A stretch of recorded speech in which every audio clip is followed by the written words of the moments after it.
Hello my dear friends, मैं Surendra Seoul उत्कर्ष के YouTube channel पर आपका हार्दिक स्वागत एवं अभिनंदन करता हूं। जैसा कि आपको पता होगा कि हम अपने विषय पॉलिटी के बारे में चर्चा कर रहे थे और आज अपनी छठी क्लास है।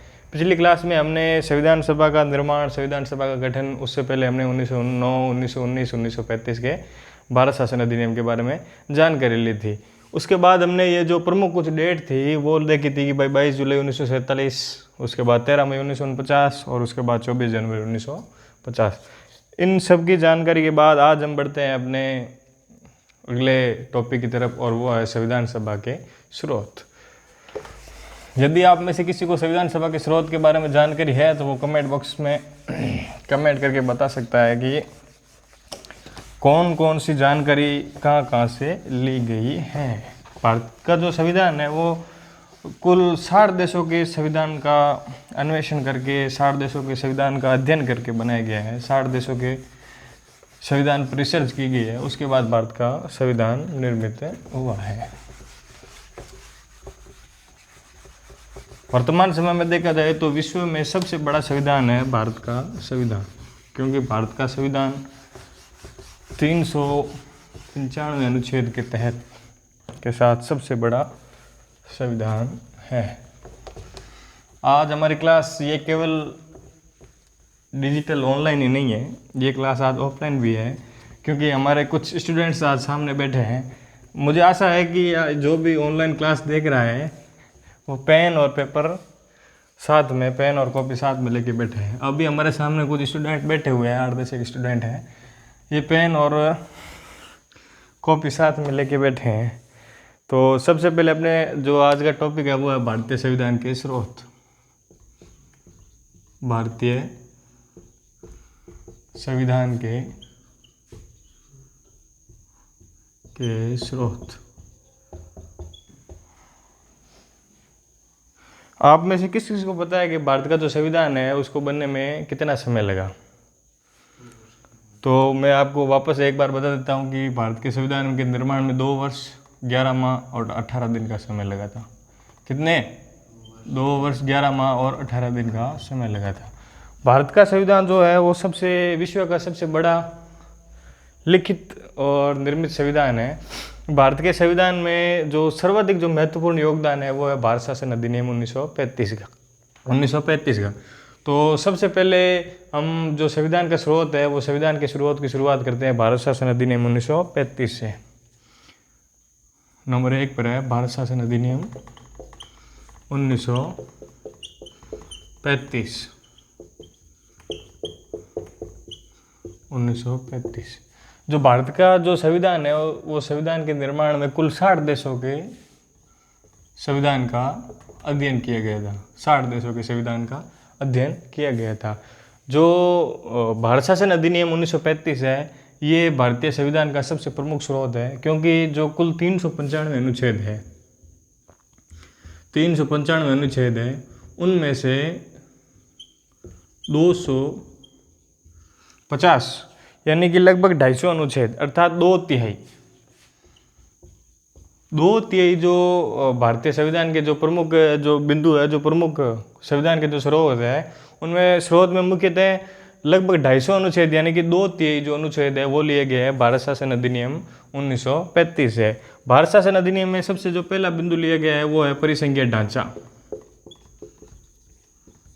परिसंघीय ढांचा अर्थात जो संघात्मक शासन व्यवस्था है उसका जो ढांचा है वो लिया गया है भारत शासन अधिनियम 1935 से। जो परिसंघीय ढांचा, इससे तात्पर्य है कि राज्यों को स्वायत्तता दी गई है, राज्यों को स्वायत्तता। ये हो गया आपके परिसंघीय ढांचा। उसके बाद आता है राज्यपाल का पद। जो गवर्नर का पद है, राज्यपाल का पद, राज्यपाल का पद। ये जो भारत शासन अधिनियम 1935 आपको बताया जा रहा है, आपको पढ़ाया जा रहा है, इसको आपको ध्यान से देखना है और ध्यान से समझना है। जिसका सबसे जो महत्वपूर्ण कारण ये है कि जैसे राज्यपाल का पद है, इससे संबंधित एक और तथ्य आगे आएगा। जैसे परिसंघीय ढांचा है, इससे संबंधित तथ्य अभी जो भारतीय संविधान के स्रोत है वो पढ़ेंगे, उसमें एक आगे और तथ्य आएगा। जो हम यहाँ पढ़ रहे हैं वो किसी न किसी और देश से रिलेटिव हो रहे हैं, किसी न किसी और देश से लिए जा रहे हैं। इसीलिए आपको भारत शासन अधिनियम 1935 को ध्यानपूर्वक देखना है। उसके बाद ली गई आपकी न्यायिक प्रणाली। न्यायिक प्रणाली ली गई आपके भारत शासन अधिनियम 1935 से। न्यायिक प्रणाली के बाद आपके जो लिया गया है वो है संघ लोक सेवा आयोग। संघ लोक सेवा आयोग, जिसे आप वर्तमान में यूपीएससी कहते हैं।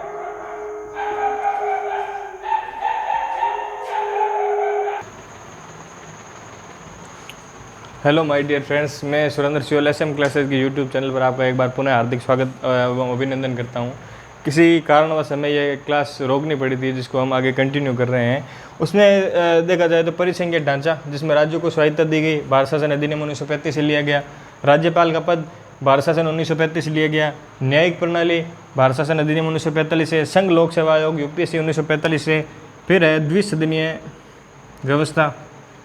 द्विसदनीय व्यवस्था, द्विसदनीय व्यवस्था भी ली गई आपके भारत शासन अधिनियम 1935 से। द्विसदनीय व्यवस्था के अलावा लिया गया आपके अनुसूचित एवं जनजातीय क्षेत्रों हेतु विशेष प्रावधान। अनुसूचित एवं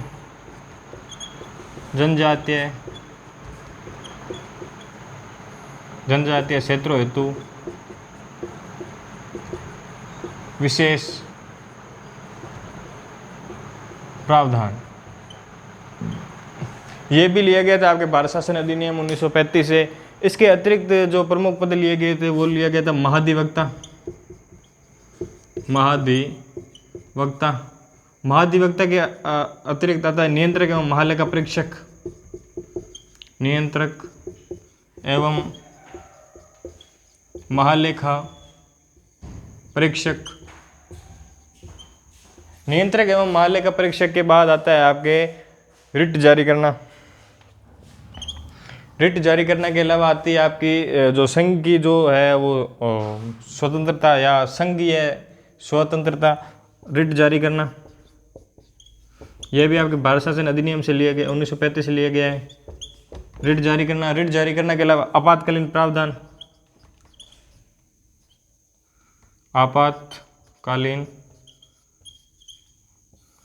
आपातकालीन प्रावधान, ये भी आपके लिया गया भारत शासन अधिनियम 1935 से। प्रमुख बात हुई देखो परिसंघीय ढांचा, राज्यपाल का पद, संघीय लोक सेवा आयोग, द्विसदनीय शासन व्यवस्था, अनुसूचित एवं जनजातीय क्षेत्रों हेतु विशेष प्रावधान, रिट जारी करना, आपातकालीन प्रावधान, महाधिवक्ता का पद, नियंत्रक एवं महालेखा परीक्षक का पद, लोकायुक्त। लोकायुक्त का जो पद है वो भी आपके भारत शासन अधिनियम 1935 से लिया गया है। इसके अलावा आता है आपके अध्यादेश जारी करना। अध्यादेश जारी करना, यह भी आपके भारत शासन अधिनियम 1935 से लिया गया है। इसके अतिरिक्त है एक जो सूची है वो भी भारत शासन अधिनियम में थी। जब हमने भारत शासन 1935 का अधिनियम पढ़ा था उसमें उस समय हमने देखी थी संघ सूची, जिसमें 59 विषय थे। उसके बाद हमने देखी प्रांतीय सूची जिसमें 54 विषय थे, और उसके बाद हमने देखी थी समवर्ती सूची जिसमें 34 विषय थे। तो वो जो समवर्ती सूची है वो भी यहीं से ली गई है। कौन सी सूची? समवर्ती सूची। समवर्ती सूची की विशेष बात यह है कि ये एकमात्र ऐसी सूची है जिस पर केंद्र एवं राज्य दोनों को समान अधिकार दिए गए। दोनों समान रूप से इस पर जो नियम बना सकते हैं, कानून लागू कर सकते हैं। इसके बाद जो है वो आपातकालीन प्रावधान हो गया, संघ लोक सेवा आयोग हो गया, और राज्यपाल का पद हो गया, और न्यायिक प्रणाली हो गई। ये थे अपने भारत शासन अधिनियम 1935 से लिए गए भारतीय संविधान के स्रोत। यदि इनमें आपको कुछ समझ नहीं आया या कोई बिंदु ऐसा है जो आपको समझने में तकलीफ हो रही है तो आप मुझे बता सकते हो, मैं उसको एक बार पुनः समझा दूंगा। भारत शासन अधिनियम किस राष्ट्र ने लागू किया था? तो वो राष्ट्र था आपके ब्रिटेन था, जिसका भारत उपनिवेश था। तो अभी हम उसी के बारे में चर्चा करते हैं कि भारत शासन अधिनियम 1935 बनाने वाले ब्रिटेन से हमने क्या क्या लिया है। तो अभी हम बात करते हैं ब्रिटेन की। नंबर 2 पर है ब्रिटेन से क्या क्या लिया गया। भारतीय संविधान के स्रोत में ब्रिटेन से क्या क्या लिया गया है? ब्रिटेन से लिया गया है संसदीय शासन व्यवस्था। कौन सी व्यवस्था? संसदीय शासन व्यवस्था। अब संसदीय शासन व्यवस्था ली गई है तो संसदीय शासन व्यवस्था की विशेष बात यह है कि संसद की जो शासन व्यवस्था है वह द्विसदनीय। कितने सदनीय? द्विसदनीय, अर्थात द्विसदनीय शासन व्यवस्था। द्विसदनीय शासन व्यवस्था। द्विसदनीय शासन व्यवस्था होगी। द्विसदन कौन कौन से होते हैं? तो आपके होते हैं केंद्र में तो होते हैं लोकसभा और राज्यसभा, और वहीं अगर राज्य में देखा जाए तो राज्य के 6 ऐसे राज्य है जिनमें विधानसभा एवं विधान परिषद दोनों हैं। लेकिन ये जो संसदीय शासन व्यवस्था है, द्विसदनीय शासन व्यवस्था, वह केंद्र की है। केंद्र में है लोकसभा एवं राज्यसभा। इसके बाद अगर संसद आ गई है, संसद के 2 सदन आ गए, तो 2 सदन आ गए तो मंत्रिपरिषद भी आएगी। तो मंत्रिमंडलीय जो व्यवस्था है वो भी इसी ब्रिटेन के संविधान से ली गई है। मंत्रिमंडलीय व्यवस्था। मंत्रिमंडल आ गया, द्विसदन आ गए, संसदीय शासन व्यवस्था आ गई। अब बारी आती है नागरिकता की। तो नागरिकता है एकल नागरिकता। भारत की कैसी नागरिकता है? एकल नागरिकता। भारत में अमेरिका की तरह सिस्टम नहीं है कि भाई राज्य की अलग नागरिकता और देश की अलग नागरिकता हो। राज्य की अलग नागरिकता है, वहाँ पर राज्य की नागरिकता अलग है। लेकिन भारत में इसके विपरीत है, एकल नागरिकता। भारतीय केवल एकमात्र नागरिकता है। जैसे अभी हाल ही में अपने एक बॉलीवुड स्टार है अक्षय कुमार, उन्होंने पिछले दिनों में पहले तो भारत के जो नागरिक थे, उसके बाद उन्होंने कनाडा की नागरिकता ली, उसके बाद वापस भारत की नागरिकता ली, फिर कनाडा के लिए, और वर्तमान में भारतीय नागरिक है। अगर अमेरिका में होता तो अमेरिका में उन्हें डबल नागरिकता लेनी पड़ती, राज्य की अलग लेनी पड़ती वहाँ के, और वहाँ के देश की अलग लेनी पड़ती है। लेकिन भारत में ये सिस्टम है, सिद्धांत है कि एकल नागरिकता, राज्य के लिए कोई विशेष नागरिकता नहीं है। जैसे वर्तमान समय में देखा जाए तो एक राशन एक कार्ड, एक देश एक राशन की योजना भी भारत सरकार द्वारा चलाई गई है, जिसमें कोई बिहार का है, कोई उत्तर प्रदेश का है, कोई पश्चिम बंगाल का है, किसी भी स्थान का व्यक्ति वर्तमान में राजस्थान समय में रोजगार कर रहा है। तो रोजगार कर रहा है, इसका मतलब ये नहीं है कि उसको राजस्थान में अलग से नागरिकता लेनी पड़ेगी, नहीं, वो भारत का नागरिक है और उसका जो मतदाता जो पहचान पत्र है वो एक ही है, एक राष्ट्र का एक ही है। एकल नागरिकता हो गया। उसके बाद आता है आपके रिट जारी करना। रिट जारी करना। रिट जारी करने का काम है न्यायपालिका का, उच्चतम न्यायालय और उच्च न्यायालय का। जब मूल अधिकार का हनन होता है तब जो रिट जारी करने का अधिकार है वो उच्च न्यायालय के पास है, और अतिरिक्त जो अधिकार है वो उच्चतम न्यायालय के पास है रिट जारी करने का। उसके बाद है विधि द्वारा स्थापित प्रक्रिया। विधि द्वारा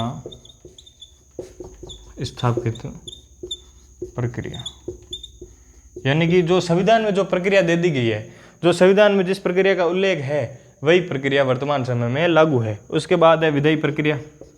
यह भी आपके ब्रिटेन के संविधान से ली गई है, विधायी प्रक्रिया। उसके बाद है विधि के समक्ष समानता। विधि के समक्ष समता। वर्तमान समय में कितने प्रकार की समता है? तो 3 प्रकार की है। कौन कौन सी? प्रतिष्ठा की समता, अवसर की समता, एवं जो वर्तमान समय में जितनी भी वैकेंसी आ रही है, जो भर्ती आ रही है, अर्थात उनमें अवसर की समानता। प्रतिष्ठा की, अवसर की, एवं तीसरी मैंने कौन सी बताई है? कौन सी बताई है? प्रतिष्ठा की, अवसर की, एवं विधि के समक्ष क्षमता। 3 प्रकार की क्षमता मैंने बताई है। ये हमारे स्टूडेंट, आप जो मैं बोल रहा हूँ उसको साथ साथ कॉपी में लिखते जाए, क्योंकि आपकी जो ये जो है जो टर्म्स है वो थोड़ी टेक्निकल हो सकती है, क्योंकि इनको रटना ही पड़ेगा। इनको समझने के लिए अपने पास जो बिंदु है उनको मैं समझा दूंगा, लेकिन ये बिंदु ऐसे हैं जिनको आपको हूबहू याद रखना है, क्योंकि यहाँ पर कुल 11 राष्ट्रों के बारे में मैं बताऊँगा, और जो एक हो गया आपके भारत शासन अधिनियम 1935। इनमें आपको एक कन्फ्यूजन होगा, उस कन्फ्यूजन को नहीं होने की स्थिति मैं पैदा कर दूंगा, बाकी आपको याद करना पड़ेगा। ये हो गया। फिर आता है आपके नियंत्रक एवं महालेखा परीक्षक का पद। नियंत्रक एवं महालेखा परीक्षक का पद। नियंत्रक एवं महालेखा परीक्षक का पद। यह भी आपके ब्रिटेन से लिया गया, जो भारत शासन अधिनियम 1935 में भी था। इसके बाद आती है आपकी द्विसदनीय व्यवस्था होगी, एकल नागरिकता होगी, फिर आती है विधायी प्रक्रिया, वो हो गई, फिर विधि के समक्ष समानता हो गई, फिर जो संसद में जो विशेष अधिकार प्राप्त होते हैं, संसदीय विशेषाधिकार, संसदीय विशेषाधिकार, संसद के जो सदस्य होते हैं उनको कुछ विशेष अधिकार होता है। जैसे संसद में उन्होंने चाहे किसी के साथ गाली गलौज कर दिया है, कुर्सियाँ फेंक दिया है, तोड़ दिया, लड़ाई झगड़ा कुछ भी कर दिया है, तो उनके बाहर निकलने के बाद उन पर कोई कार्रवाई नहीं होगी। संसद के सत्र के दौरान किसी की भी गिरफ्तारी नहीं होगी। संसद के सत्र के दौरान यदि किसी के खिलाफ अगर वारंट इशू होता है, वारंट जारी होता है, तो उससे पहले उसको सूचित किया जाएगा। और जो मुखिया होगा, चाहे लोकसभा में है तो लोकसभा अध्यक्ष, और राज्यसभा में है तो राज्यसभा का सभापति, उनकी अनुमति के बाद दीवानी प्रकार की कार्रवाई की जा सकती है। ये तो हो गए अपने जो है ब्रिटेन के संविधान से प्रमुख जो संविधान के स्रोत में जो बिंदु लिए गए थे वो। अभी हम पढ़ेंगे अमेरिका के बारे में, अमेरिका से क्या क्या लिया गया है।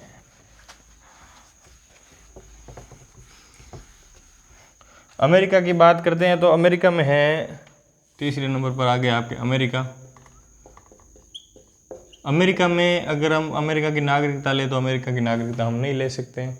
कारण एक कि वहाँ पर दोहरी नागरिकता है। सबसे पहले अमेरिका से हमने क्या लिया, तो हमने अमेरिका से लिया स्वतंत्र न्यायपालिका। स्वतंत्र न्यायपालिका कि न्यायपालिका पर किसी का भी अधिकार नहीं है, न्यायपालिका स्वतंत्र है।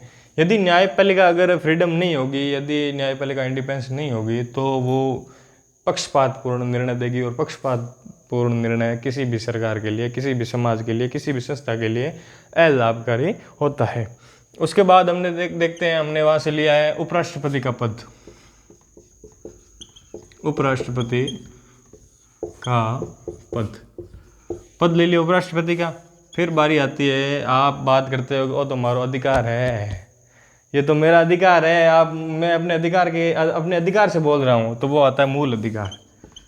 मूल अधिकार वो भी लिया गया है अमेरिका से। उसके बाद अमेरिका है, जो अमेरिका एक ऐसा राष्ट्र है जो तोड़ फोड़ करने में ज़्यादा विश्वास करता है कि भंग करो, तोड़ फोड़ करो। उससे आपको याद रखनी है दो चीज़ें। एक तो याद रखना आपको महाभियोग, और एक आपको याद रखना है हटाना। तोड़ना फोड़ना है। महाभियोग किसके खिलाफ आता है, तो राष्ट्रपति के खिलाफ महाभियोग आता है, आपके अमेरिका से लिया गया है। और हटाना किसे, तो न्यायाधीशों को हटाने की प्रक्रिया, ये भी आपके अमेरिका के संविधान से ली गई। इसके बाद है विधि की सम्यक प्रक्रिया। कौन सी प्रक्रिया, विधि की प्रक्रिया। और विधायी प्रक्रिया तो थी अपने ब्रिटेन के संविधान से, लेकिन यह है विधि की सम्यक प्रक्रिया।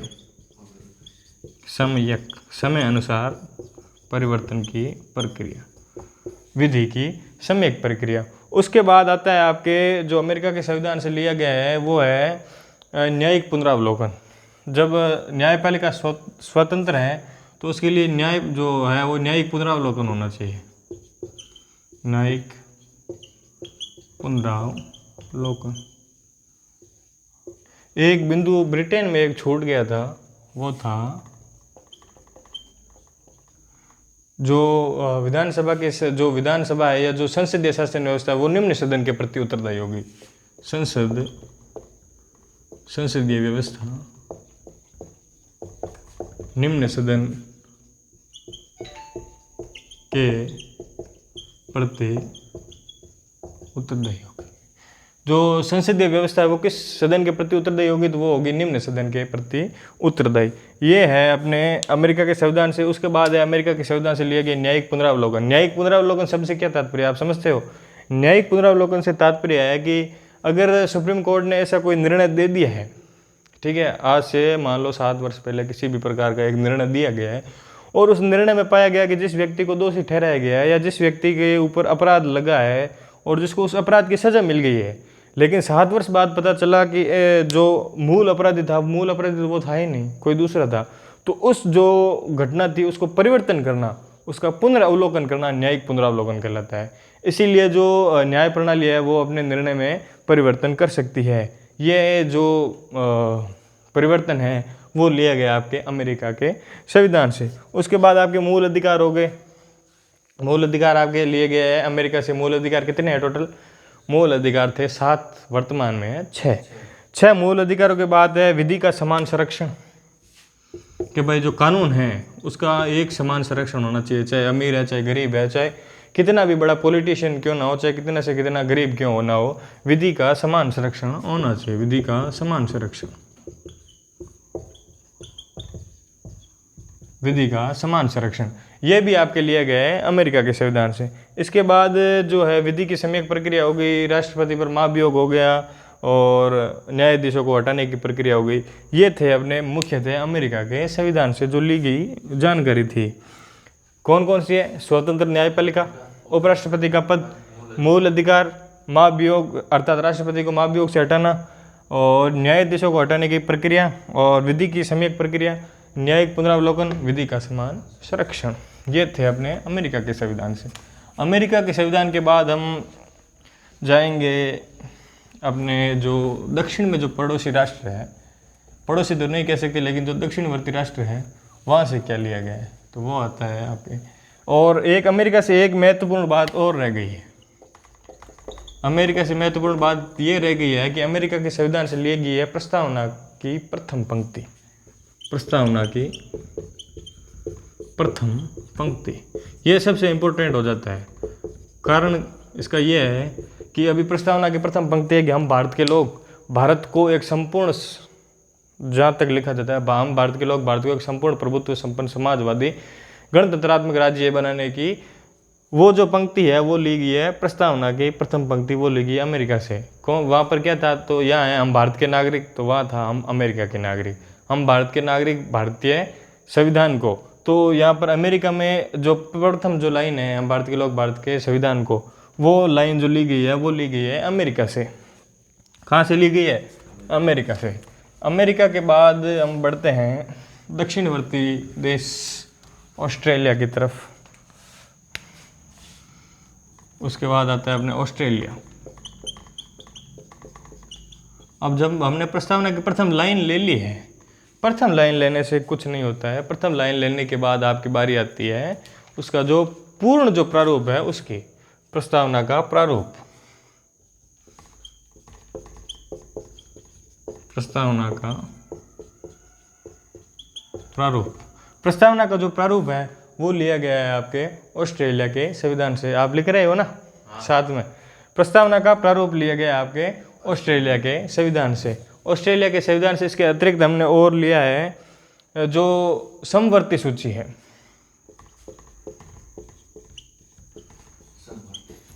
समवर्ती सूची, अभी कुछ देर पहले मैंने आपको बताया था समवर्ती सूची। और कहाँ से ली गई है?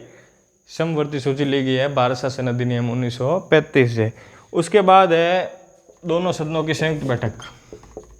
दोनों सदनों की संयुक्त बैठक,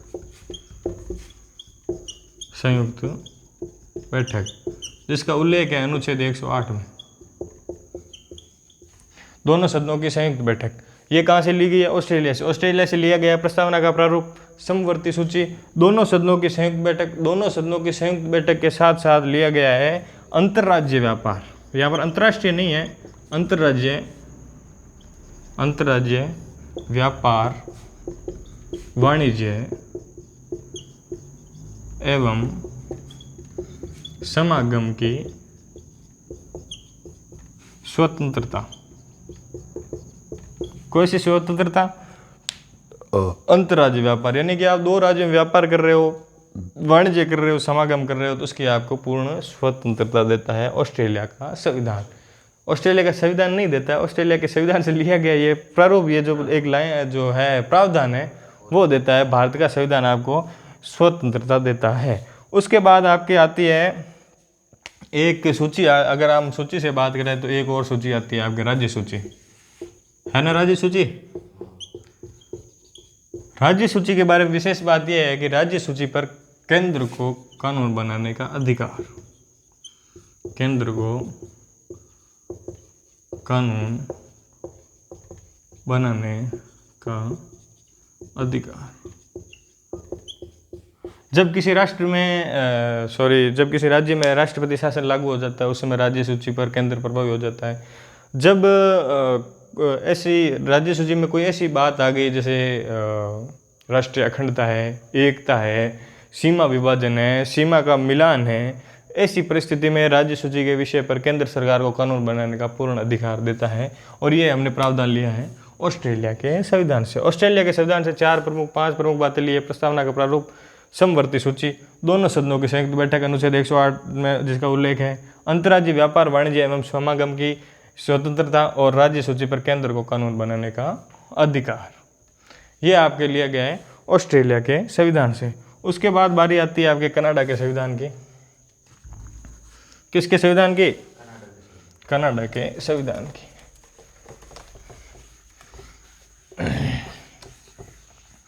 कनाडा के संविधान से हमने लिया है परिसंघीय व्यवस्था। कनाडा, अगर जैसे अभी परिसंघीय व्यवस्था के नाम का प्रयोग करूंगा तो आप कहोगे सर ये तो था भारत शासन अधिनियम 1935 में, लेकिन कनाडा के संविधान से हमने लिया है परिसंघीय व्यवस्था में अवशिष्ट शक्तियां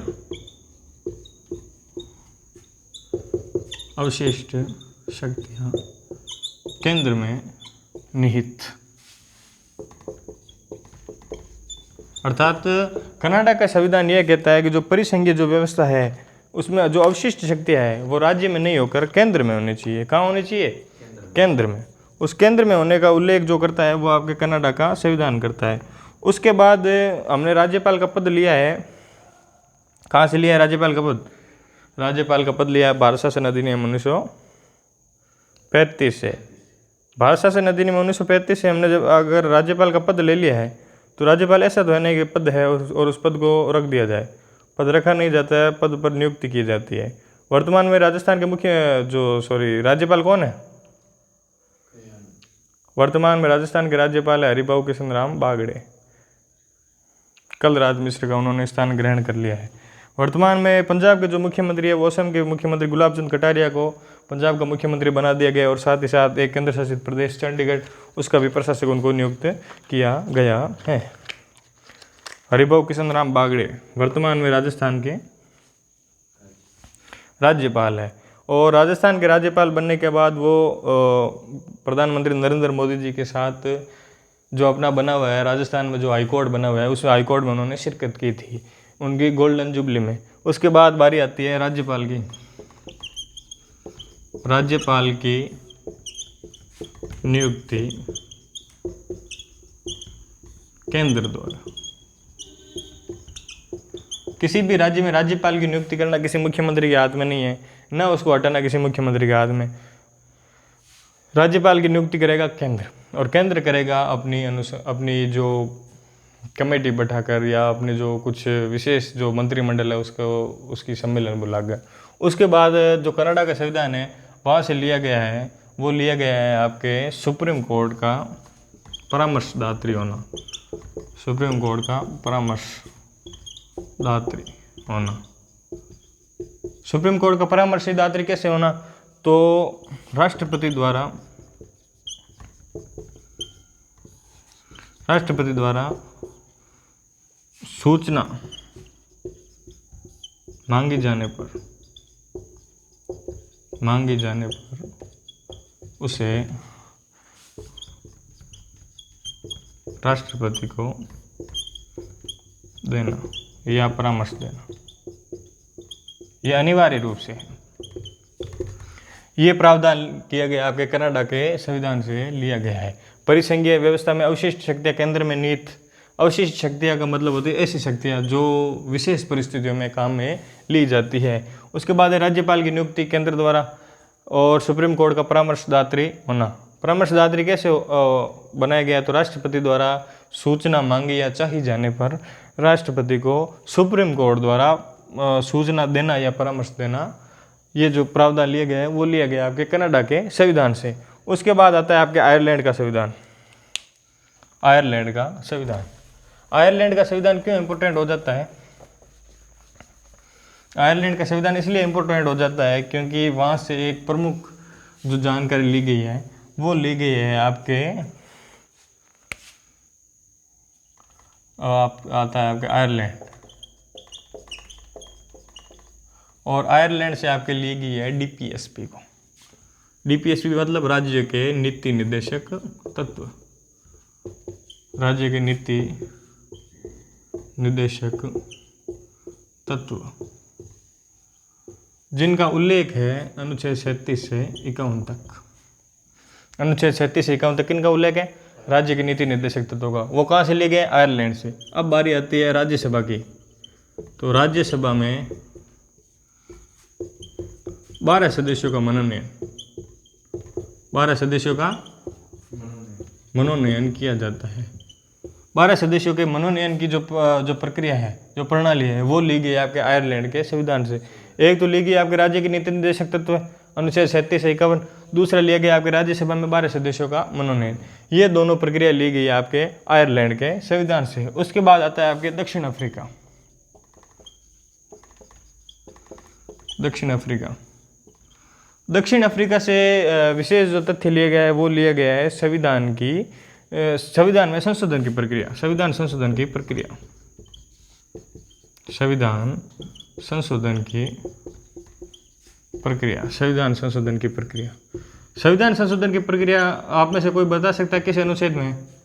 संविधान में जो संशोधन करने की प्रक्रिया है, जिसके 3 प्रकार है, एक साधारण बहुमत, एक विशेष बहुमत, एक विशेष बहुमत के साथ आधे से अधिक राज्यों की स्वीकृति। ये किस अनुच्छेद से लिया गया है या किस अनुच्छेद में उल्लेखित है? तो वो उल्लेख है अनुच्छेद 368। कहाँ पर है? 368 में। उसके बाद जो ली गई है वो ली गई है राज्यसभा के। आपने सदस्यों का मनोनयन तो कर दिया, अब निर्वाचन भी तो करवाओगे हैं? तो आता है राज्यसभा का निर्वाचन। दक्षिण अफ्रीका के संविधान से लिए गए संविधान संशोधन की प्रक्रिया अनुच्छेद 368, और राज्यसभा का निर्वाचन ये भी लिया गया आपके दक्षिण अफ्रीका से। उसके बाद हमने ऑस्ट्रेलिया देख लिया है। ऑस्ट्रेलिया के बाद हम देखते हैं फ्रांस से। फ्रांस इंपॉर्टेंट हो जाता है, कारण एक प्रमुख वो है फ्रांस से लिया गया आपके गणराज्य, या यूं कहूँ तो गणतंत्र ज़्यादा अच्छा और उचित रहेगा। क्या? गणतंत्र। मैंने कल आपको पिछली क्लास में गणतंत्र, राजतंत्र और लोकतंत्र तीनों शब्दों का अंतर बताया था। गणतंत्र का अर्थ होता है कि जो देश का जो सर्वोच्च जो संवैधानिक प्रमुख होता है उसका चुनाव होता है, निर्वाचन होता है। और जो देश का प्रमुख है वो है, देश के प्रमुख कौन है? राष्ट्रपति। राष्ट्रपति का निर्वाचन होता है अप्रत्यक्ष रूप से। जो संवैधानिक रूप से प्रमुख है राष्ट्रपति, और वास्तविक रूप से है प्रधानमंत्री। राष्ट्रपति का चुनाव होता है। और ये शब्द फ्रांस से लेने के कारण अक्सर आपने देखा होगा, अधिकतर जब 26 जनवरी होती है, जिस दिन हम गणतंत्र दिवस मनाते हैं, उस 26 जनवरी को अधिकतर रूप में फ्रांस के राष्ट्रपति का आगमन होता है। ये थी आपके फ्रांस गणतंत्र। उसके बाद हमने लिया है 3 शब्द और लिए हैं प्रस्तावना में: स्वतंत्रता, समानता एवं बंधुत्व के आदर्श। नींद मतलब कोई यह है प्रस्तावना में 3 शब्द लिए गए हैं: स्वतंत्रता, समानता और बंधुत्व के आदर्श। ये लिए गए आपके फ्रांस के संविधान से। फ्रांस के संविधान के बाद आता है आपका सोवियत रूस, तत्कालीन सोवियत रूस, वर्तमान में रूस, रशिया। तत्कालीन सोवियत संघ, वर्तमान में रूस, रशिया, जो अभी अपने ही मुख्य भूभाग से अलग हुए यूक्रेन नामक राष्ट्र से अपना एक गृह युद्ध कर रहा है। उसके बाद आता है आपके सोवियत संघ। तत्कालीन समय में ये सोवियत संघ था। सोवियत संघ क्यों था? क्योंकि 1991 में जो सोवियत संघ था उसका बंटवारा हुआ था, और 1991 में बंटवारे के बाद सोवियत संघ के 9 टुकड़े हुए थे, और 9 टुकड़ों में जो सबसे बड़ा था वो वर्तमान में रूस है, सोवियत संघ। आपको मैं एक विशेष जानकारी दे दूं कि आज के जो लेटेस्ट डेटा है उसके अनुसार भारत विश्व में तीसरी सबसे बड़ी शक्ति बन चुका है, और जो एशिया की दूसरी सबसे बड़ी शक्ति है, जिसने रूस और जापान को परमाणु ऊर्जा, सैन्य शक्ति, सैन्य बल में पीछे छोड़ दिया है। वर्तमान में एशिया का दूसरा सबसे जो ताकतवर राष्ट्र है वो है भारत, जो अभी रूस के साथ वार्ता कर रहा है और यूक्रेन के साथ वार्ता करके जो उनके बीच जो मध्य विवाद है उसको सुलझाने का प्रयास कर रहा है। उसके बाद आता है आपके सोवियत संघ। कितने नंबर है? 9 नंबर। सोवियत संघ, सोवियत संघ, सोवियत संघ। सोवियत संघ से आपके लिए गए मूल कर्तव्य जिनका कोई पालन नहीं करता है। मूल कर्तव्य, हालांकि मूल कर्तव्य का पालन करना हमारा एक मोटो होना चाहिए, हमारी एक जो प्रमुख जो सोच है वो होनी चाहिए। आगे मैं बताऊंगा कि वर्तमान समय में भारतीय संविधान में कुल 11 मूल जो कर्तव्य है वो है। उसके बाद आपके आता है आयोजना। आयोजना का अर्थ होता है प्लानिंग, या जिसे कहा जाता है आपके जो पंचवर्षीय योजना थी, योजना आयोग, योजना आयोग, जिसका उसका प्रावधान भी, जो आयोजना है उसका प्रावधान भी आपके सोवियत संघ से लिया गया था। वर्तमान में योजना आयोग को भंग कर दिया गया है 1 जनवरी 2015 को, और उसकी जगह नीति आयोग का गठन किया गया है।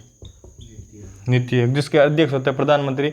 और हाल ही में नीति आयोग की तर्ज पर राजस्थान में भी एक आयोग का गठन किया गया, उस आयोग का नाम है रीति, और रीति आयोग के अध्यक्ष होते हैं मुख्यमंत्री, और वर्तमान में रीति आयोग के अध्यक्ष हैं भजनलाल शर्मा। उसके बाद है आपके प्रस्तावना, कि भाई सोवियत संघ है तो प्रस्तावना में कुछ जोड़ा जाएगा। तो प्रस्तावना में न्याय के आदर्श, प्रस्तावना में कैसे आदर्श? न्याय के आदर्श। प्रस्तावना में न्याय के आदर्श को जोड़ा गया है, सोवियत संघ से लिया गया। और न्याय कितने प्रकार के हैं? तो न्याय है 3 प्रकार के। कितने प्रकार के? 3 प्रकार के। आर्थिक, सामाजिक और राजनीतिक। आर्थिक, कई बार कुछ लोग होते हैं जो धार्मिक भी घुसेड़ देते हैं बीच में। आर्थिक, सामाजिक और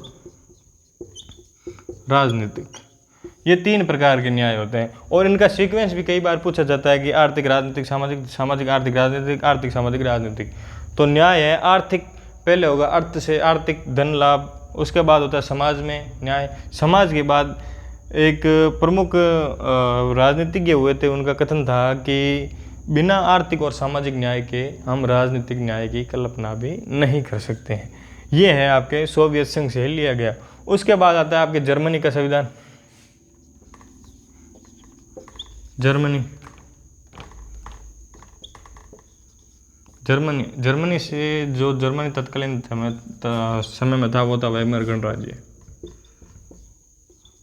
और ये विशेष बात करता है आपातकाल में, आपातकाल में मूल अधिकारों का निलंबन, मूल अधिकारों का निलंबन। जब राष्ट्रीय आपातकाल लगता है उस समय मूल अधिकारों का निलंबन हो जाता है। और निलंबन होने के प्रमुख जो पीछे कारण है वो है जर्मनी। जर्मनी से लिया गया है कि मूल अधिकारों का निलंबन किया जा सकता है। और एक विशेष बात और है, दूसरी बात यह है कि जो आपातकाल है वो केवल संघ ही लगा सकता है। आपातकाल केवल संघ, वरना जची किसी 2 राज्यों में आपस में बहस होगी, राजस्थान और मध्य प्रदेश में बहस हो गई, राजस्थान ने कहा जा आप राष्ट्रीय आपातकाल, मध्य प्रदेश ने कहा जा राष्ट्रीय आपातकाल, नहीं। पहले ये अनुशंसा की जाती है कि हालांकि राष्ट्रीय जो आपातकाल है वो ऐसे नहीं लगा जाता है। राष्ट्रीय आपातकाल लगाने के पीछे प्रमुख कारण है, एक तो सशस्त्र विद्रोह, बाह्य आक्रमण और आंतरिक अशांति। मुख्य संविधान में आंतरिक अशांति शब्द था, जिस आंतरिक अशांति शब्द को हटा दिया गया है और वर्तमान में 2 शब्द है, बाह्य आक्रमण एवं आंतरिक जो सशस्त्र क्रांति है। सशस्त्र क्रांति की का होने पर आपातकाल लगाया जा सकता है। उसके बाद आता है आपके जापान। जापान से ली गई आपकी है विधि के समक्ष समानता या विधि द्वारा स्थापित प्रक्रिया। विधि द्वारा स्थापित प्रक्रिया, विधि द्वारा स्थापित। ये ली गई आपके जापान से। अब कुल तो मैंने 10 तो देश बताए हैं और एक बताया है भारत शासन अधिनियम 19। तो अभी मैं आपके सामने एक, ये तो आपने देख लिया कि भाई सोवियत संघ से, जर्मनी से, जापान से, अमेरिका से और आयरलैंड से और कनाडा से क्या क्या लिया गया है। इसके बाद आपके देखने के बाद, आपके समझने के बाद मैं आपसे एक प्रश्न पूछता हूँ जिसका उत्तर आप सबको कमेंट बॉक्स में देना है। और वो प्रश्न ये है कि भारत का जो संविधान है वो कई राष्ट्रों से ग्रहित है, अर्थात 60 देशों से ग्रहण किया है, 60 देशों का अध्ययन करके उसको ग्रहण किया गया है। तो मेरा क्वेश्चन ये है कि क्या भारतीय संविधान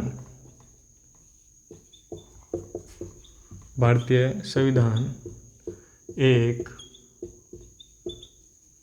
उधार का थैला है? क्या भारतीय संविधान एक उधार का थैला है? इस शब्द का आपको जवाब देना है। यदि आपको लगता है कि हाँ भारतीय संविधान उधार का थैला है तो उसके बारे में टिप्पणी करनी है। यदि आपको लगता है कि भारत का संविधान एक उधार का थैला नहीं है तो भी आपको उसके ऊपर टिप्पणी करनी है। उसके बाद हम बढ़ेंगे अपने आगे, जो संविधान है उसकी विशेषता की, संविधान की विशेषताएं, संविधान की कुछ प्रमुख और जो महत्वपूर्ण विशेषताएं हैं उसको हम पढ़ेंगे।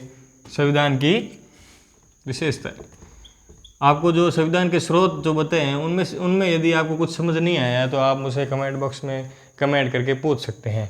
संविधान की विशेषताएं, मैं आशा करता हूं कि आपको इनमें से कई विशेषता आपको पता होगी और कुछ ऐसी विशेषता होगी जो आपको आ रही है लेकिन आपके मन में झिझकेगा कि यार ये है कि नहीं है। वो है और वो इस प्रकार है। सबसे पहले तो हम देखते हैं कि जो भारत का जो संविधान है उसमें एक संविधान संशोधन हुआ था। कौन सा?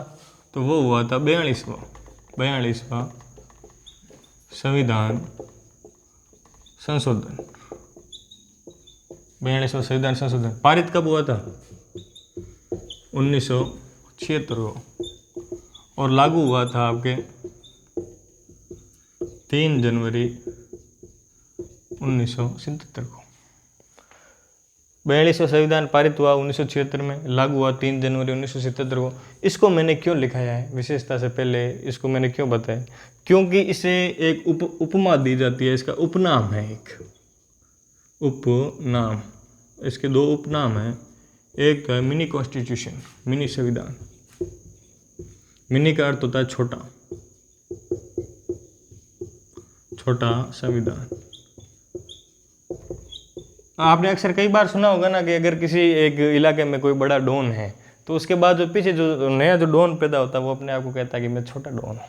छोटा डॉन मतलब कि बड़े के जितना तो नहीं है लेकिन ऐसी काबिलियत है जो उसे डॉन बना रही है, अर्थात मुख्य संविधान जितना तो बड़ा नहीं है लेकिन ये ऐसी काबिलियत रखता है कि जो भारत का जो संविधान है उसका छोटा संविधान है। इसको एक और शब्द से परिभाषित किया जाता है, वो है आपके इंदिरा संविधान।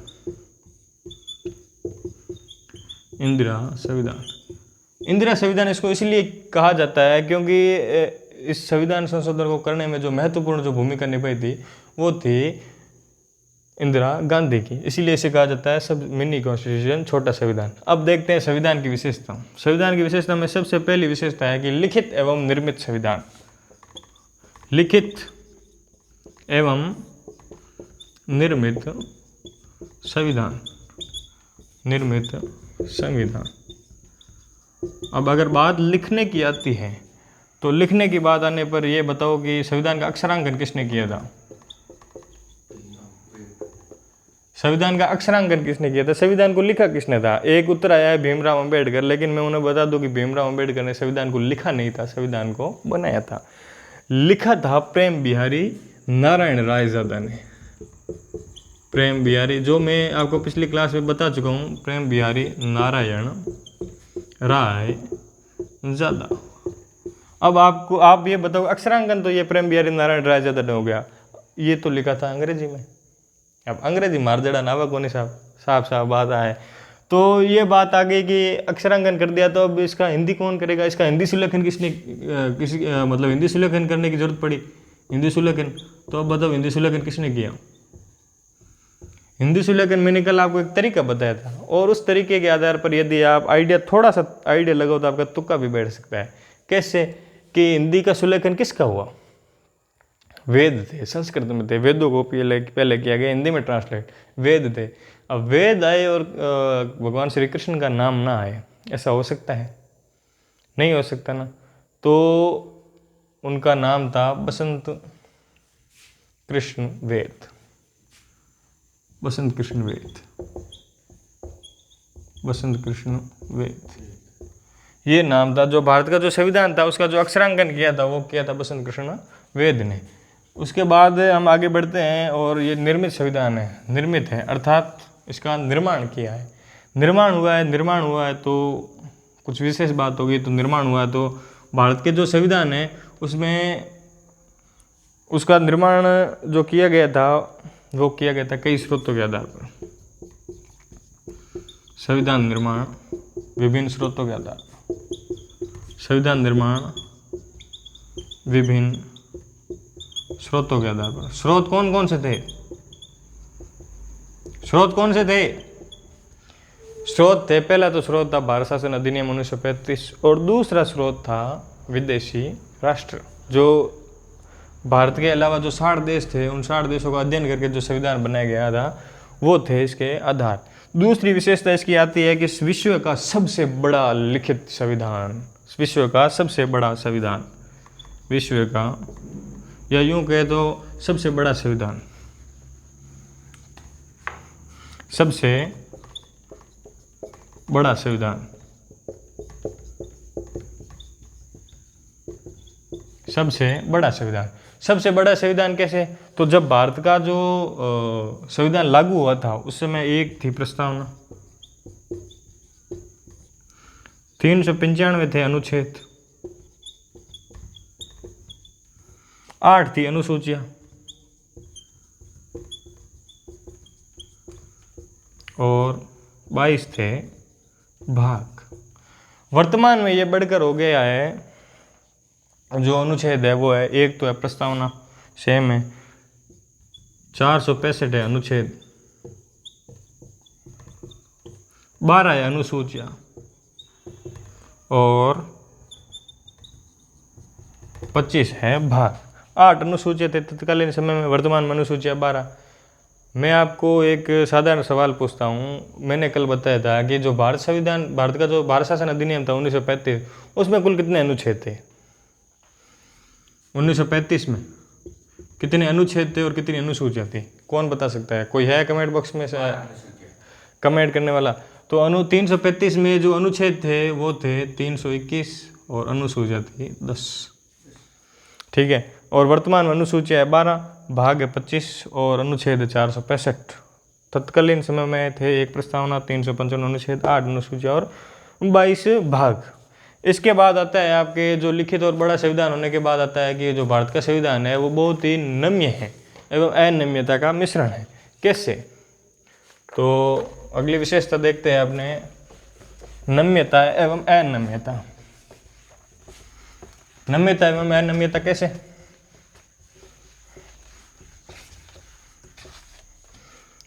तीसरी विशेषता है आपकी नम्यता एवं अनम्यता, नम्यता एवं अनम्यता, अर्थात कठोरता एवं लचीलेपन का मिश्रण, कठोरता एवं लचीलेपन का मिश्रण। कठोरता एवं लचीलेपन का मिश्रण कैसे? तो भारत का जो संविधान है उसमें अनुच्छेद करने का उल्लेख करता है अनुच्छेद 368, भारतीय संविधान का अनुच्छेद 368। अनुच्छेद 368 हमें 3 प्रकार के प्रावधान देता है। कितने प्रकार के? 3 प्रकार के। नंबर 1, साधारण बहुमत, साधारण बहुमत। जैसे कोई ऐसे ही कोई बिल आ गया या कोई बैठक वगैरह है तो उस पर एक जो चल रहा है, जो सदन चल रहा है, उस सदन में एक कहा जाता है कि भाई इसके पक्ष में कितने जने हैं, आधों ने हाथ खड़ा कर दिया गया आधे पक्ष में, तो वो हो गया साधारण बहुमत। उसके बाद आता है दूसरा, आता है विशेष बहुमत। विशेष बहुमत, विशेष बहुमत की विशेष बात यह है कि कुल सदस्य संख्या का 2/3 सदस्य एवं उपस्थित एवं मतदान करने वालों का 50% बहुमत, एवं 50% बहुमत। हालांकि ये मैं आपको एक साधारण तरीके से एक शॉर्ट एंड स्वीट में समझा रहा हूँ। इसको हम जब 300 अनुच्छेद 368 भारत के जो संविधान है, संवैधानिक जो संशोधन हुआ है वो पढ़ेंगे, तब मैं बताऊंगा इसके बारे में कि ये क्या है। तो वह फिलहाल आपको शॉर्ट एंड स्वीट तरीके से बताता हूँ कि 2/3 सदस्य है। जैसे भारत में जो सदन है, जैसे लोकसभा है, लोकसभा की कुल सदस्य संख्या है, कुल सदस्य संख्या कितनी है? 500, वर्तमान में 45। 545 का 2/3 सदस्य वो उनके होने चाहिए, वो तो होने चाहिए उपस्थित। और उसके बाद उपस्थित एवं उपस्थित एवं मत करने वालों का 50% बहुमत, यानी कि 2/3 सदस्य उपस्थित होने चाहिए और 2/3 सदस्य में से 50% का मत मिलना चाहिए और 50% का मत मिलना चाहिए एक तरफ, तब वो जो है बिल है या जो घटना है, मतलब जो जानकारी है, जो विधेयक है, वो पास किया जाता है। और उसके बाद जो तीसरा आता है वो आता है विशेष बहुमत। विशेष बहुमत प्लस आधे से अधिक राज्यों की स्वीकृति,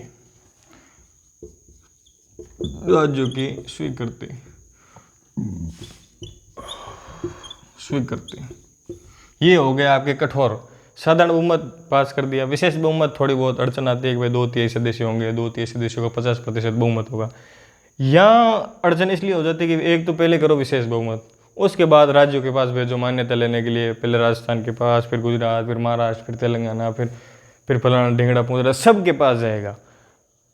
तो ये होता है अनम्यता, अर्थात इसमें हो गया आपके कठोरता का मिश्रण। उसके बाद आता है आपके एकात्मकता की ओर झुकाव। किसकी ओर झुकाव? एकात्मकता की ओर झुकाव। एकात्मकता की ओर झुकाव कैसे? तो भारत में पाए जाते हैं दो लक्षण। एक तो आता है आपके संघात्मक लक्षण, संघात्मक लक्षण। संघात्मक लक्षण कैसे? तो संघात्मक लक्षण में है 2 सरकार। कितनी सरकार है? 2। कौन कौन सी? राज्य की और केंद्र की। बहुत ही अच्छा जवाब है, 2 सरकार। 2 सरकार के बाद आता है शक्तियों का विभाजन। किसका विभाजन? शक्तियों का विभाजन। आपके शक्तियों का विभाजन हो गया। उसके बाद है लिखित संविधान। कि संविधान लिखा हुआ है, मौखिक नहीं है। लिखित संविधान के बाद आती है आपके संविधान की सर्वोच्चता।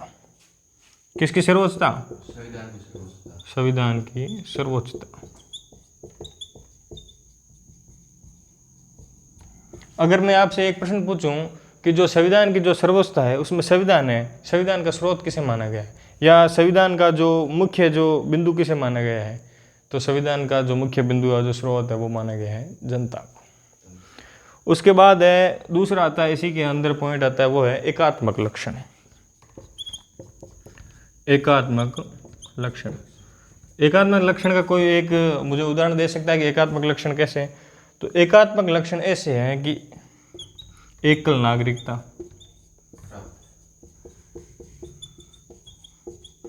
एकल नागरिकता हो गई। उसके बाद आता है एक संविधान। संविधान कितने हैं? एक संविधान। एक संविधान।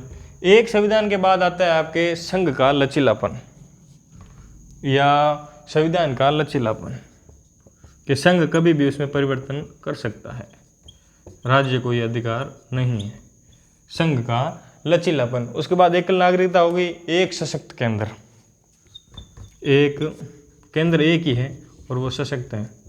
एक सशक्त केंद्र। एक सशक्त केंद्र हो गया। उसके बाद आती है आपकी न्यायपालिका। न्यायपालिका है आपके एकीकृत। कैसी न्यायपालिका है?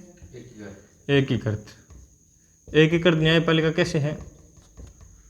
तो एकीकृत न्यायपालिका ऐसे है, उच्चतम न्यायालय, उसके अधीनस्थ है उच्च न्यायालय, उसके अधीन है जिला न्यायालय, उसके अधीन है अधीनस्थ न्यायालय, उसके न्यायालय फिर मजिस्ट्रेट वगैरह कार्यालय। ये हो गया आपके एकल नागरिकता। फिर है आपातकाल, केवल संघ लगा सकता है। आपातकाल, आपातकालीन प्रावधान, आपातकालीन प्रावधान। आपातकाल केवल और केवल कौन लगा सकता है? संघ लगा सकता है। तो ये बताता है कि आपको जो एकात्मक लक्षण है। उसके बाद आपको है केंद्र द्वारा राज्यपाल की नियुक्ति। राज्यपाल की नियुक्ति भी केंद्र करता है, तो ये भी एक एकात्मकता का लक्षण हो गया। राज्यपाल नियुक्ति, राज्यपाल की नियुक्ति, ये है आपके जो विशेषता है वो चौथी विशेषता कि एकात्मकता की ओर झुकाव। एकात्मकता की ओर झुकाव कैसे? संघात्मक लक्षण है, संघ है, लेकिन संघ होने के बावजूद भी जो एकात्मक लक्षण है वो अधिक है। जैसे संविधान का लचीलापन, एकीकृत न्यायपालिका, एक कल नागरिकता, एक सशक्त केंद्र, एक संविधान, केंद्र द्वारा राज्यपाल की नियुक्ति करना। और जो भारत का जो संविधान है उसमें अनुच्छेद 1 कहता है, अनुच्छेद 1, संघ, राज्यों का एक संघ। किसका संघ? राज्यों का एक संघ। इसका उल्लेख भी आपके करता है अनुच्छेद 1। ये थी आपके चौथी विशेषता। उसके बाद हम आगे बढ़ते हैं और देखते हैं कि सरकार का संघीय रूप, ये भी संविधान की विशेषता है। सरकार का संघीय रूप, ये तो था संघात्मक लक्षण। अब देखते हैं संघीय रूप, वो भी सभी इस भारत के जो संविधान है उसकी विशेषता है। क्या है विशेषता? तो मोड़ो है, करो नहीं देवणो। उसके बाद आती है आपके पांचवी है सरकार का संघीय रूप। सरकार का संघीय रूप। सरकार कैसी है? संघात्मक है। सरकार का संघीय रूप। सरकार का संघीय रूप कैसे है? तो सरकार जो है उसमें जो इम्पोर्टेंट है वो है भारतीय संविधान। भारतीय संविधान, भारतीय संविधान जो है वो सरकार को संघात्मक रूप प्रदान करता है, संघीय रूप जो है वो प्रदान करता है। उसके बाद आता है आपके जो एक प्रणाली है वो है वेस्टमिंस्टर की। वेस्टमिंस्टर के बाद आपकी जो प्रणाली है वो है एक संविधान, संविधान की सर्वोच्चता। उसके बाद है ऑल इंडिया सर्विस। ये भी सरकार का संघीय रूप है जो सरकार केवल और केवल केंद्र सरकार ला सकती है। उसके बाद है मंत्रिमंडलीय सरकार। कैसी सरकार? मंत्रिमंडलीय सरकार। हालांकि मुझे लगता है कि जिस प्रकार से तो जवाब आ रहा है उस प्रकार से लग रहा है कि ये टर्म्स कुछ दिमाग में घुस नहीं रही है। ये आपको बस यही याद रखना है कि संविधान की विशेषता है। और संविधान की विशेषता, बाकी विशेषता ऐसी होती है जैसे सबसे बड़ा संविधान हो गया, लचीलापन, कठोरपन हो गया। संविधान में केंद्र सरकार अपनी इच्छा अनुसार संशोधन कर सकती है। ये जो फैक्ट है वो आप मन से भी लिख सकते हो, उसमें उसको समझाने की यहाँ पर आवश्यकता नहीं है। उसका कारण ये है कि यहाँ पर मैं समझाऊंगा, वो कहोगे, आप कहोगे ये तो हमें भी पता है। आपको वो भी लिखने हैं जो आपको पता है, और मैं ये बता रहा हूँ जो हर किसी को पता नहीं होते। उसके बाद है विधि की नियत प्रक्रिया। विधि की नियत प्रक्रिया। विधि की जो नियत प्रक्रिया है, जो प्रक्रिया नियत मतलब जो तय है, जो भारतीय संविधान के तहत तय है, वो सरकार का संघीय रूप प्रदान करती है, विधि की नियत प्रक्रिया। उसके बाद विशेष बात यह आती है कि उत्तरदायी सरकार। कैसी सरकार? उत्तरदायी सरकार। उत्तरदायी सरकार। और मैं इस शब्द उत्तरदायी सरकार को इस प्रकार समझा चुका हूँ कि मुझे लगता है कि ये शब्द खुद बूढ़ा हो गया है, क्योंकि इस शब्द को मैंने सविस्तार समझा दिया है। उसके बाद आती है आपके सरकार का जो संघीय रूप है, उसके बाद आती है एकीकृत एवं स्वतंत्र न्यायपालिका। एकीकृत एवं स्वतंत्र न्यायपालिका। कैसे स्वतंत्र न्यायपालिका कैसे है? तो सबसे ऊपर है सर्वोच्च न्यायालय, उसके नीचे है उच्च न्यायालय, उसके नीचे है अधीनस्थ न्यायालय। उसके बाद स्वतंत्र कैसे है? वो तो हो गया एकीकृत का मतलब जो मैंने बता दिया आपको। स्वतंत्र ऐसे है कि जो आपका है क्या बोलते हैं, संसद है, संसद में न्यायाधीशों के आचरण पर चर्चा की रोक। ऐसे नहीं कि वर्तमान में अपने जो यू ललित महोदय है, जो CJI है, चीफ जस्टिस ऑफ इंडिया, संविधान में संसद चल रहा है और उनके पीछे आप क्रिटिसिज्म कर रहे हो, उनकी आलोचना कर रहे हो, नहीं, ये नहीं हो सकता। कारण यह है कि जो इसका जो प्रावधान किया गया है वो किया गया भारतीय संविधान में। फिर आती है आपकी न्यायाधीशों की सुरक्षा। न्यायाधीशों की सुरक्षा, न्यायाधीशों की सुरक्षा कर दी, चर्चा से रोक लगा दिया, आचरण पर चर्चा से रोक लगा दिया, सुरक्षा दे दी। बिना पैसों के कुछ होता है क्या? नहीं। तो संचित निधि पर भारित वेतन, संचित निधि पर भारित वेतन, भारित वेतन। अब आपने भारित कर दिया, संचित निधि तय कर दी, अब बारी आती है रिटायरमेंट की। अगर किसी भी जो न्यायाधीश है सेवानिवृत्त है, और सेवानिवृत्त न्यायाधीश किसी भी प्रकार की चर्चा में शामिल नहीं हो सकता। सेवानिवृत्त न्यायाधीश, सेवानिवृत्त न्यायाधीश का काम काज पर रोक, का काम काज पर, कि अब आप आपने सेवा से जो ले लिया है, निवृत्ति ले लिया है, आपने अब रिटायरमेंट ले लिया है, उसके बाद आप किसी भी प्रकार की कोई भी चर्चा नहीं कर सकते हो। उसके बाद संसद होगी, विधायिका में किसी भी प्रकार के न्यायाधीशों के आचरण पर चर्चा नहीं हो सकती। उसके बाद सेवानिवृत्ति के बाद आप किसी भी प्रकार की जानकारी नहीं ले सकते हो। और जो दंड देने की शक्ति है वो कार्यपालिका व न्यायपालिका का अलग अलग होना, अर्थात दंड देने की शक्ति में कार्यपालिका एवं विधायिका का अलग अलग होना, एवं विधायिका का अलग अलग होना। इसका उल्लेख भी जो है वो एकीकृत एवं एकल नागरिकता की बात करता है। उसके बाद भारतीय संविधान की विशेषता है, बखूबी है, जो भारत का जो संविधान इतना सुंदर है, इतना, हालांकि इसकी जो भाषा है वो थोड़ी जटिल है, लेकिन मेरी नज़र में, मेरी दृष्टि में भारत का संविधान इतना सुंदर है, जितना सुंदर किसी भी देश का संविधान हो ही नहीं सकता। ये जो कंपटीशन की तैयारी कर रहे हैं, ये इसको लोड लेते हैं, इसको लोड नहीं लेना, इसको आपको समझना है, और समझना भी ऐसे है कि ये आपके भविष्य में काम आ सके। तो आपके जो अगली विशेषता है वो 8वीं विशेषता है, मौलिक अधिकार। कौन सी विशेषता है? मौलिक अधिकार। मौलिक अधिकार, मौलिक अधिकारों का उल्लेख है अनुच्छेद 12 से 35 तक। अब प्रमुख अधिकार कौन कौन से हैं? तो पहला अधिकार है समानता का अधिकार, समानता का अधिकार, और मैं यहाँ लिख देता हूँ अनुच्छेद। अनुच्छेद है 14 से 18, समानता का अधिकार। समानता के बाद आती है स्वतंत्रता, स्वतंत्रता का अधिकार, स्वतंत्रता का अधिकार वो है 19 से 22। उसके बाद आता है आपके शोषण के विरुद्ध अधिकार। कौन सा अधिकार? शोषण के विरुद्ध अधिकार।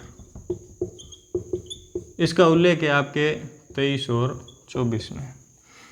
उसके बाद है आपके धार्मिक स्वतंत्रता का अधिकार। आपको अपने धर्म के अनुसार आचरण करने का अधिकार है, धार्मिक स्वतंत्रता का अधिकार। हालांकि मैं इसको बखूबी विस्तार पूर्वक अगली कक्षा में समझाऊंगा। वो है अनुच्छेद 25 से 28। उसके बाद आता है आपके 5वां अधिकार, और वो आता है आपके, कौन सा अधिकार है? संस्कृति एवं शिक्षा का अधिकार। संस्कृति, इतना क्या सोच रहे हो आप? संस्कृति एवं शिक्षा का अधिकार वो है अनुच्छेद 29 और 23 में। उसके बाद आता है छठा और अंतिम अधिकार, वो आता है संवैधानिक उपचारों का अधिकार। संवैधानिक उपचारों का अधिकार वो आता है आपके अनुच्छेद 32 में। यहाँ पर अनुच्छेद 31 वो है निरसन। निरसन का मतलब है खाली। निरसन खाली होने का जो प्रमुख कारण है वो कारण ये है कि अनुच्छेद 31 में था सातवां अधिकार, वो था संपत्ति का अधिकार, जिसको अनुच्छेद 300 के तहत विधि या विधेयक जो कानूनी अधिकार बना दिया है, मूल अधिकार से हटाकर कानूनी अधिकार बना दिया है। ये है आपकी 8वीं विशेषता, मौलिक अधिकार। मौलिक अधिकार के बाद आपकी 9वीं विशेषता आती है और वो आती है नीति निर्देशक तत्व। मैं आपको ये जो बिंदु लिखा रहा हूँ, जो मैंने आपको फर्स्ट क्लास में सिलेबस बताया था, मैं आपको वो पूरा पढ़ाऊँगा। और ये अभी तक तो अपनी 6ठी क्लास है। मौलिक नहीं, नीति निर्देशक तत्व, मौलिक अधिकार नहीं, नीति निर्देशक तत्व, DPSP बोला जाता है जिनको, नीति निर्देशक तत्व। और जो नीति निर्देशक तत्व है उनका उल्लेख है आपके अनुच्छेद 37 से 51 तक, अनुच्छेद 36 से अनुच्छेद 51 तक आपके नीति निर्देशक तत्वों का उल्लेख है। उसके बाद आता है आपके मौलिक कर्तव्य।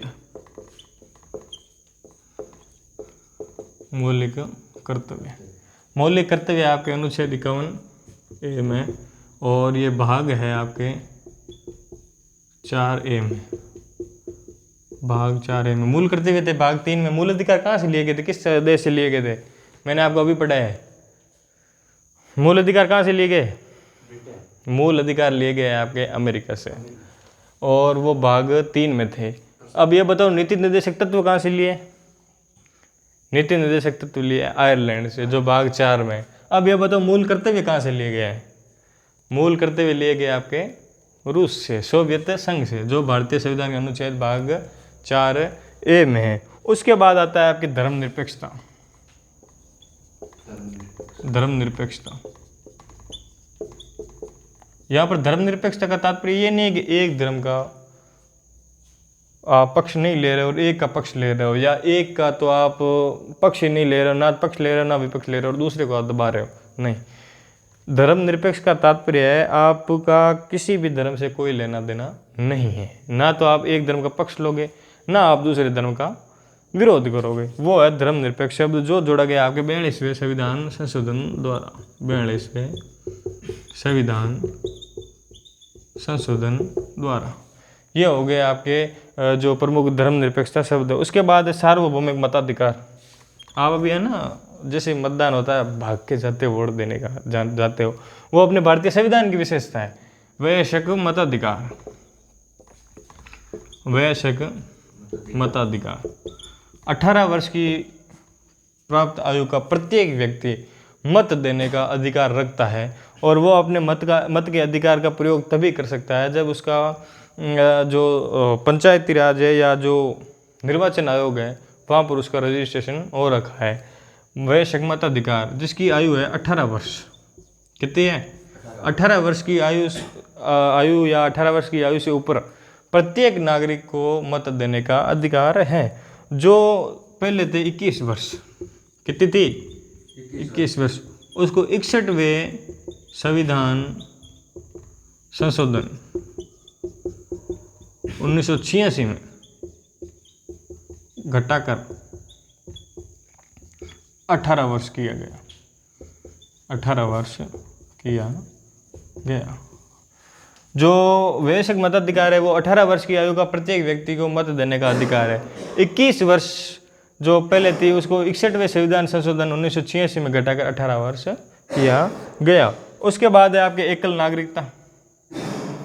यह भी भारतीय संविधान की विशेषता है, एकल नागरिकता। एकल नागरिकता भारतीय संविधान की विशेषता इसलिए है क्योंकि भारत में केवल भारतीय नागरिकता है। कैसी नागरिकता है, भारतीय नागरिकता। ये जो भारतीय नागरिकता है वो एकल नागरिकता है। इसके बाद जो प्रमुख विशेषता थी, हमने पहले विशेषता देख ली, नीति निर्देशक तत्व, मौलिक अधिकार देख लिए, जो आपके धर्मनिरपेक्ष है वो हमने देख लिया। उसके बाद एकल नागरिकता है वो देख ली, एकल न्यायपालिका है वो देख ली। अब है प्रमुख स्वतंत्र निकाय। स्वतंत्र निकाय से क्या आशय है, स्वतंत्र निकाय स्वतंत्र निकाय। जो भारत का जो संविधान है, भारतीय संविधान, भारतीय संविधान, कार्यपालिका,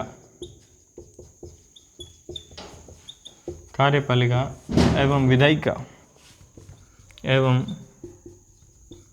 विधायिका को स्वतंत्रता प्रदान करता है।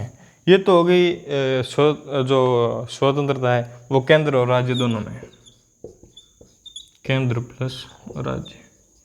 एक और भारतीय संविधान की विशेषता है कि भारतीय संविधान में विभिन्न आयोगों का गठन किया गया है। आयोगों का गठन, आयोगों का गठन, और वो आयोग करते हैं विशेष रूप से जो भारत की जनता है, जो भारत के जो नागरिक है, उनके जो नैतिक उत्थान है, उनके समाज कल्याण के लिए इसका प्रयोग किया जाता है। उसके बाद इसकी जो प्रमुख विशेषता है वो है आपातकालीन प्रावधान। कौन सी विशेषता है? आपातकालीन प्रावधान। और आपातकालीन प्रावधान का मतलब आप बखूबी समझते हो। आपातकालीन प्रावधान से तात्पर्य है राष्ट्रपति शासन, राष्ट्रीय आपातकाल और वित्तीय आपातकाल। आपातकालीन, आपातकालीन व्यवस्था, आपातकालीन व्यवस्था या उपबंध कह सकते हैं। वो पहला है राष्ट्रीय आपातकाल, राष्ट्रीय आपातकाल। दूसरा है राष्ट्रपति शासन, दूसरा है राष्ट्रपति शासन। और तीसरा है वित्तीय आपातकाल, वित्तीय आपातकाल। अब तक भारत में कुल 3 बार राष्ट्रीय आपातकाल लगा है अनुच्छेद 352 के तहत। राष्ट्रपति शासन कई बार लग चुका है, सर्वाधिक प्रधानमंत्री इंदिरा गांधी के काल में लगा है। राजस्थान में अब तक 4 बार लगा है अनुच्छेद 356। और आप में से कितने जने बता सकते हैं कि भारत में वित्तीय आपातकाल कितनी बार लगा है? मैं आपको ऑप्शन देता हूँ 1, 4, 8, 9, 0। 1, 4, 8, 9, 0। भारत में वित्तीय आपातकाल लगा है अनुच्छेद 358 के तहत लगता है, और वो अभी तक एक भी बार नहीं लगा है, क्योंकि भारत में ऐसी स्थिति आई ही नहीं है कि आपको वित्तीय आपातकाल लगाना पड़े। उसके बाद जो महत्वपूर्ण जो भारतीय संविधान की विशेषता है, मुझे लगता है कि मैंने जो संविधान पढ़ा है उस संविधान के तहत मुझे सबसे जो इम्पोर्टेंट व्यवस्था लगी है, जो विशेषता लगी है, वो लगी है ये त्रिस्तरीय व्यवस्था। त्रिस्तरीय व्यवस्था कैसे? त्रिस्तरीय व्यवस्था कहो या त्रिस्तरीय सरकार कहो, कैसे? नंबर 1 पर है केंद्र, नंबर 2 पर है आपके राज्य, और नंबर 3 पर है स्थानीय निकाय। स्थानीय निकाय, स्थानीय निकाय में कौन कौन से हैं? तो स्थानीय निकाय में 2 भाग हैं। एक तो है आपके पंचायती राज, जिसमें हम प्रत्यक्ष मत देते हैं, हम अपना सरपंच का चुनाव करते हैं। और दूसरा है नगरीय निकाय, नगरीय निकाय। इसी के साथ अपने भारतीय संविधान की विशेषता होती है पूर्ण। आज हमने 2 टॉपिक डिस्कस किए। एक तो डिस्कस किया भारतीय संविधान की विशेषता, दूसरा डिस्कस किया भारतीय संविधान के स्रोत। मैं भारतीय संविधान के स्रोत और विशेषता, इन 2 बिंदुओं में, इन 2 टॉपिक्स में अगर आपको कुछ भी समझ नहीं आया है तो आप उसको कमेंट बॉक्स में कमेंट कर सकते हैं कि सर ये हमें समझ नहीं आया है। उसको मैं 1 नहीं, 2 नहीं, 3 नहीं, 4 नहीं, 5 बार भी समझाने की क्षमता रखता हूँ। और जब तक आपको समझ नहीं आएगा मैं तब तक समझाऊंगा। एक आपसे गुजारिश है कि इस चैनल को सब्सक्राइब करें, लाइक करें और बेल आइकन को ज़रूर दबाएं, और इसको अपने दोस्तों के साथ अनिवार्य रूप से शेयर करें। मैंने पहली क्लास में कहा था कि मैंने जो संविधान, जो ये आपका जो शुरू किया है, भारतीय जो राज्य व्यवस्था जो शुरू की है, जो मैंने सिलेबस डिस्कस किया था प्रथम दिन, उस सिलेबस को भले आप कॉपी में नोट करके लिख सकते हो, और उसी सिलेबस को हम आगे बढ़ाएंगे। ठीक है, उसी सिलेबस को हम आगे बढ़ाते हुए अपने सिलेबस को पूरा करेंगे। और इसी के साथ मैं आज लेता हूँ आपसे विदा। धन्यवाद। राम राम, सत श्री अकाल, जय हिंद।